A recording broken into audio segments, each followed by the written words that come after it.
রাষ্ট্র পরিচালনা করতে চাই, এটা আপনারা সংসদে উপস্থাপন করেন। বাংলাদেশ সংসদ চলছে, সংসদ অধিবেশন চলছে।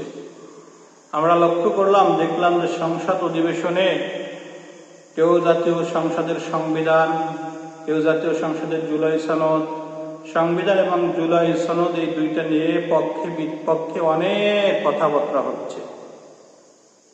কিন্তু যতই কথাবার্তা হচ্ছে, এগুলো আসলে মানুষের তৈরি সংবিধান, মানুষের রচিত সংবিধান, মানুষের রচিত জুলাই সনদ। সব কিছু বাম হাতে রেখে ডান হাতে কোরআন নিয়ে আপনারা বলুন যে সংবিধান তো আল্লাহ তাআলা দিয়েছেন, এই কোরআন হচ্ছে আমাদের সংবিধান, এই কোরআন হচ্ছে মানুষের সংবিধান, এই কোরআনের মধ্যে যে বিধানগুলো আছে এই বিধানই আমরা বাস্তবায়ন করতে চাই। কারণ আমরা লক্ষ্য করেছি নির্বাচনের আগে আগে ইসলামিক দলগুলো বারবার বলতেন যে আমরা কোরআনের শাসন করব, কোরআন নিয়ে সংবিধানে যাব, সংসদে যাব। কিন্তু এবছর তো মাশাআল্লাহ অনেক ওলামায়ে কেরাম সংসদে গেছে, অনেক ওলামায়ে কেরাম প্রতিনিধিত্ব করছেন।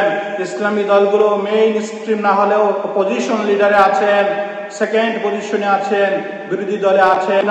আমাদের একমাত্র সংবিধান কোরআনই হবে একমাত্র আমাদের নিয়ম কানুন নীতি নির্ধারণ। যা কিছু করতে হয় আমাদের এই সংবিধান কোরআন করতে হবে। আমরা এই কোরআন দিয়ে রাষ্ট্র পরিচালনা করতে চাই, এটা আপনারা সংসদে উপস্থাপন করেন। দেখবেন যদি আপনাদের দাবি নাও মানে, তখন আপনারা ওয়াকআউট করলে জাতি আপনাদেরকে মনে রাখবে যারা কোরআনের শাসনের কথা সংসদে বলেছিল, সংসদ গ্রহণ করে নাই। আর তারাও মানবে না কেন? তারাও তো মুসলিম, সবারই মানা উচিত কোরআনের শাসন। এই কথাগুলো আপনারা সংসদে উপস্থাপন করুন।